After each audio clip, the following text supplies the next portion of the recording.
El día de hoy vamos a ver lo que son los trastornos psicodermatológicos. Si ustedes observan la imagen que tienen en la diapositiva, van a observar como una emoción tan sencilla, tan común, por así decirlo, normal, como es el sentirse apenado, puede ocasionar la ruborización en nuestra piel y es algo que es común, ¿no? En el sentido de que es frecuente. No digamos cómo, vamos a ver el día de hoy cómo el estrés y los síntomas psiquiátricos afectan ya enfermedades dermatológicas. La piel y el sistema nervioso central tienen un origen común, el ectodermo, por eso están íntimamente relacionados. Se considera la piel como el órgano sensorial más grande que tenemos en nuestro cuerpo. Los estudios demuestran cómo el estrés altera la permeabilidad de la barrera epidérmica y actúa como precipitante para lo que son los trastornos inflamatorios. Entonces, dentro de los trastornos psicodermatológicos vamos a ver, por así decirlo, dos grandes grupos que ya se los voy a relatar con más detalle más adelante en la siguiente diapositiva. El primero son las enfermedades de la piel, que son propiamente tratadas por el dermatólogo como médico principal o de cabecera, pero que se ven afectadas por la presencia de estrés o síntomas psiquiátricos, y las enfermedades psiquiátricas, que son obviamente tratadas por el psiquiatra como médico de cabecera, en que la piel es el escenario del trastorno. Entonces, estos dos grandes grupos se le llaman trastornos psicocutáneos. Entonces, las enfermedades de la piel que son afectadas por estrés y síntomas psiquiátricos se le llama dermatosis con una base multifactorial o trastorno psicofisiológico. Entonces, ahí vamos a ver enfermedades como dermatitis atópica, urticaria, etc. Trastornos psiquiátricos, el segundo grupo, primarios o dermatosis con génesis psicológica. Entonces ahí vamos a ver lo que son dentro de los trastornos delirantes, la parasitosis delirante, el dismórfico corporal, dentro del trastorno de control de impulsos, la escoriación psicógena, la tricotilomanía, y dentro del trastorno facticio, la dermatitis artefacta. Entonces vamos a iniciar con la dermatosis con una base multifactorial. Entonces vamos a empezar con lo que es la dermatitis atópica. La dermatitis atópica, los pacientes tienden a ser más ansiosos y depresivos comparado con los que no tienen esta enfermedad, por lo cual llegan a tener mayor prevalencia de trastornos del humor. También se ha visto que la ansiedad y la depresión inducen o exacerban la dermatitis atópica al inducir el rascado, y los síntomas depresivos parecen amplificar la percepción del prurito. Con respecto a los niños, se ha visto que los niños con problemas de conducta sufren una forma más grave de la enfermedad, así como los que están expuestos a sobreprotección de los padres, porque se reforzaba lo que era el rascado. A diferencia de las familias que fomentaban la independencia, donde los niños tenían síntomas menos graves. De ahí pasamos a lo que es la psoriasis. La psoriasis es más que grandes situaciones estresantes, el estrés de estos pacientes es más por la deformación estética y el estigma social de la enfermedad. O sea, tiene más impacto estos factores de la enfermedad que el que ellos estén expuestos, como todos nosotros, de repente a grandes situaciones o acontecimientos vitales estresantes. También puede ser provocada por estrés y a su vez esta desencadena más lesiones. Es un círculo vicioso, ¿no? Puede ser desencadenada por el estrés y el estrés también a su vez desencadena más lesiones. La autopercepción de la gravedad de la psoriasis se correlacionaba directamente con la depresión y las ideas de suicidio. Se ha visto cómo la depresión impacta en los pacientes con psoriasis porque reduce el umbral para el prurito y por lo tanto el paciente al rascarse más se lesiona más lo que es las placas, ¿no? El consumo de alcohol, más de 80 gramos al día en pacientes de sexo masculino, se ha visto que puede ser un factor predictivo de mala respuesta al tratamiento. Entonces, por eso es importante lo que es consultarle al paciente si ha estado consumiendo alcohol. Ya hablando la hiperhidrosis, cuando nosotros presentamos lo que son emociones como el miedo, la cólera, la tensión, Podemos inducir el aumento de la secreción de sudor, que aparece principalmente en lo que es las palmas de las manos, pies y lo que es la axila. Em, las situaciones como estresores emocionales, pero que sean de prolongados, se ha visto cómo pueden ocasionar cambios secundarios en la piel por lo que es la hiperhidrosis. Em, Más que todo erupciones, ampollas e infecciones, convirtiéndose así entonces la hiperhidrosis en la base de otras alteraciones dermatológicas que no están relacionadas primariamente con las emociones. Y básicamente la hiperhidrosis puede verse como un fenómeno de ansiedad mediado por el sistema nervioso vegetativo y debe diferenciarse de estados de hiperhidrosis inducidos por fármacos. Con respecto a la urticaria, bueno, la urticaria que se ha eh, pues estudiado más y se ha implicado más lo que son el papel de los factores psiquiátricos en el desarrollo de esta es la urticaria idiopática crónica. Entonces, por ejemplo, se ha visto que los pacientes con urticaria a menudo están más deprimidos y ansiosos y es más probable que las mujeres experimenten síntomas psiquiátricos significativos comparado con los que no padecen de esta enfermedad. También se ha visto una relación estrecha en lo que es una situación estresante y lo que es el inicio de la urticaria. El estrés también puede llevar a lo que es la secreción de neuropéptidos, como el péptido intestinal vasoactivo y la sustancia P, lo que puede producir vasodilatación y contribuir al desarrollo de las pápulas de la urticaria. Fisiológico, vamos a hablar específicamente del acné. La mayoría de los estudios andan similares con respecto a la prevalencia de lo que es depresión en este tipo de con este tipo de patología. 18 a 29% por más o menos andan igual todos los estudios, reportan lo que es depresión. Los síntomas depresivos pueden estar encubiertos, pueden ser negados o inclusive nada más uno los puede detectar a través de lo que es las conductas agresivas. El acné es frecuentemente exacerbado con el estrés, desarrollando un círculo vicioso. ¿Por qué? Porque al tener acné, entonces empezamos a sentir más estrés y ese estrés contribuye a la formación de mayores lesiones a causa del acné. Y así tenemos lo que es un círculo vicioso. Ahora les quiero mostrar lo que es una historia clínica. Aquí hemos colocado la parte dermatológica que nos puede permitir identificar un componente psicosomático o que puede, obviamente que puede agravar lo que es la enfermedad de la piel y que deben de tomar en cuenta al atender a pacientes con estas patologías. Primero, siempre vamos a ver las características de la enfermedad, pero con otro enfoque. Vamos a ver, por ejemplo, si se debe a una condición genética. ¿Por qué? Porque, por ejemplo, si yo tengo psoriasis, si yo tengo dermatitis atópica, entonces de alguna manera puedo llegar a culpar a mis padres, a sentirme desafortunado o desafortunada por tener esta enfermedad en el sentido de que por qué mis otros hermanos no la tienen y la tengo yo, o inclusive llegar a sentirse uno frustrado o indefenso porque es genético, pues no puedo hacer nada.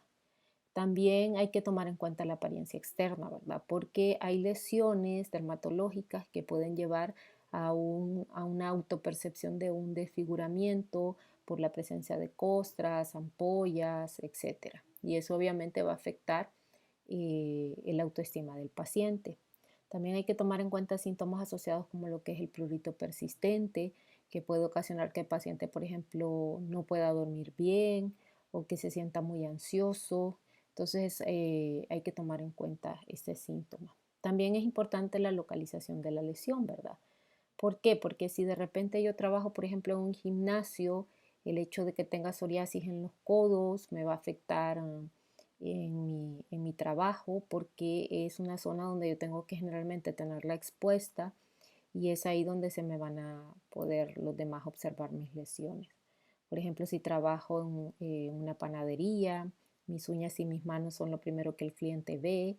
Y si tengo una lesión dermatológica, pues hay que tomar en cuenta de que es algo que le va a ocasionar pena al paciente porque es algo que le va a ver las otras personas. Y también, si yo trabajo, por ejemplo, en atención al cliente, el hecho de que me vean la cara, entonces, y tenga lesiones dermatológicas en cara, entonces eso va a hacer que me afecte también en mi autoestima. También hay que tomar en cuenta la edad, ¿verdad? No es lo mismo que le dé, por ejemplo, una enfermedad dermatológica como psoriasis, acné a una mujer joven, adulta joven, versus un adulto mayor, ¿no? El adolescente generalmente cuando presenta lesiones en piel y más si su autopercepción es que son desfigurantes para él, pueden afectar lo que es su maduración sexual, su identidad, su personalidad y su autoestima. También es importante tomar en cuenta la personalidad del paciente, porque, por ejemplo, el narcisista, recuerde que para el narcisista ellos o ellas son expectativa de admiración y de atención, ¿no? Y el hecho de tener lesiones dermatológicas va a afectar le va a afectar en lo que es su comportamiento porque ellos, tanto física como intelectualmente, para ellos siempre son objeto de admiración. El borderline o limítrofe amenaza lo que es su autoimagen y entonces esto va a ocasionar que pueda reaccionar con humor más inestable, etc. El trastorno obsesivo compulsivo pues involucra una falta de control de su cuerpo porque para el obsesivo es bien importante no solo lo que nos rodea, lo que lo rodea, sino horarios, trabajo, sino también lo que es su cuerpo, ¿no? Y puede llevar a un disgusto al sentirse sucio o inmundo teniendo esa enfermedad dermatológica.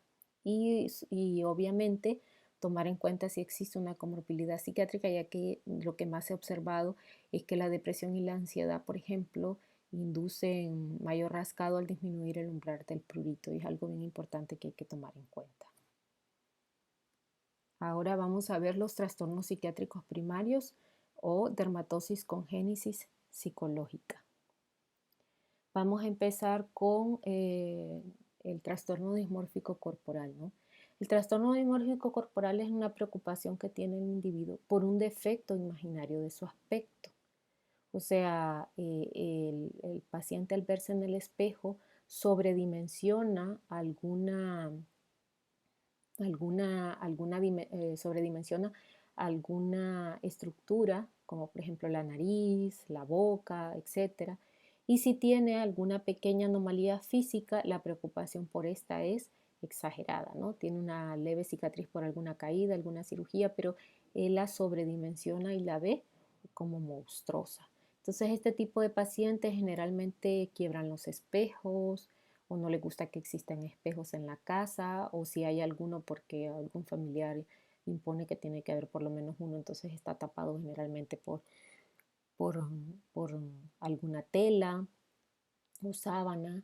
Generalmente cuando sale a la calle, obviamente dependiendo de dónde esté para él el defecto imaginario monstruoso, entonces por ejemplo si es en cara, usan gorros que tapen la cara, usan anteojos que cubran la mayor parte del cuerpo, caminan con la cabeza agachada para que nadie los pueda reconocer, si puedan usar pañoletas, o sea, todo lo que sea necesario para evitar que la otra gente pueda observar ese defecto que según ellos tienen y que hace que la persona sea monstruosa, por así decirlo. Entonces, generalmente estos pacientes llegan inclusive a asistir a cirugía plástica. Se ha hablado de que puede llegar un cirujano plástico a atender 2% de sus pacientes por un trastorno dismórfico corporal. Y tener que remitirlo a psiquiatría, lo que hace bien difícil el abordaje de tratamiento porque el paciente dice, bueno, yo no estoy loco, yo me estoy viendo en el espejo, yo sé que tengo este defecto enorme y qué voy a ir a hacer con el psiquiatra. Pero el decirle que le va a ayudar con el estrés, que le está sobrellevando la enfermedad física, entonces que eso puede ayudar para que acepte a ir al psiquiatra. También tenemos lo que son el prurito anal y vulvar, que son parte del prurito localizado. Generalmente las alteraciones emocionales son los que precipitan y mantienen estos tipos de prurito. Dentro de ellos el prurito anal, obviamente hay que investigar las causas de irritación local, como son los parásitos, micosis, o ya cuestiones sistémicas como por ejemplo déficits nutricionales, intoxicaciones por fármaco. Pero si el paciente no tiene estas condiciones y el prurito no responde al tratamiento convencional, entonces ahí es donde uno tiene que hacerse la pregunta si este en realidad es perpetuado por el rascado. Obviamente el rascado va a ocasionar la inflamación subsiguiente y entonces eso va a ocasionar de que persista el prurito. Tiene que haber una afectación, a menudo hay una afectación laboral y social. Con respecto a lo que es el prurito vulvar, bueno, primero hay que investigar obviamente las causas específicas, tanto localizadas como generalizadas, y si se descartan estas, pues hay que hacer una investigación médica más profunda, incluyendo lo que es el prurito psicógeno. Entonces, el prurito más que todo localizado. También se ha visto que en las mujeres, bueno, más que todo en países de Latinoamérica, recuerden que pues la masturbación es algo que no se ve bien de acuerdo a nuestra sociedad y entonces el placer derivado de frotarse y rascarse, que puede ser de forma eh, de que los pacientes lo hacen como una forma simbólica de masturbación, ¿no? Al hacerlo. Y ese prurito se convierte en eso, ¿no? En una forma simbólica de masturbación. Entonces, aunque lo más habitual es que se reprima obviamente el elemento placentero, pero es una forma donde el paciente eh, está parcialmente ejecutando lo que es ese deseo, ¿no? Y es importante tomarlo en cuenta. También tenemos lo que es la escoriación psicógena, también llamado en otros libros prurito psicógeno. Son lesiones causadas por rascado y extrusión en respuesta al prurito, ¿verdad? O a otra sensación cutánea, o también puede ser debido al afán de eliminar una irregularidad de la piel procedente de una dermatosis preexistente, como por ejemplo el acné. Entonces las lesiones se encuentran generalmente en áreas donde el paciente puede alcanzar con más facilidad, ¿verdad? Por ejemplo, su cara, la parte superior de la espalda y de tórax y las extremidades superiores e inferiores. Generalmente estas son de poco diámetro, son exudativas, costrosas, pueden dejar cicatriz y pues la conducta de escoriación se parece un poco en ocasiones a lo que es un trastorno obsesivo compulsivo. ¿En qué sentido? En que es repetitivo, es como un ritual, cada vez que uno tiene una situación de estrés, entonces lo primero que el paciente hace es empezar a rascarse y los pacientes intentan a menudo sin éxito resistirse a lo que es la acción de rascar, o sea, la escoriación. Entonces, es importante tomarlo en cuenta porque, por ejemplo, yo tuve una paciente residente de un posgrado del hospital escuela que estaba en primer año y que para ella la pasada visita era bien estresante porque le preguntaban mucho y ella es muy tímida. Entonces, cada vez que un especialista le preguntaba, lo primero que hacía era empezar a sentirse ansiosa y empezar a rascarse la barbilla. Entonces llegó a un grado donde se lesionó bastante la barbilla, tuvo que estar en tratamiento por dermatología y intentaba resistirse, pero era lo único que en ese momento le ayudaba a desviar y a disminuir lo que era la ansiedad.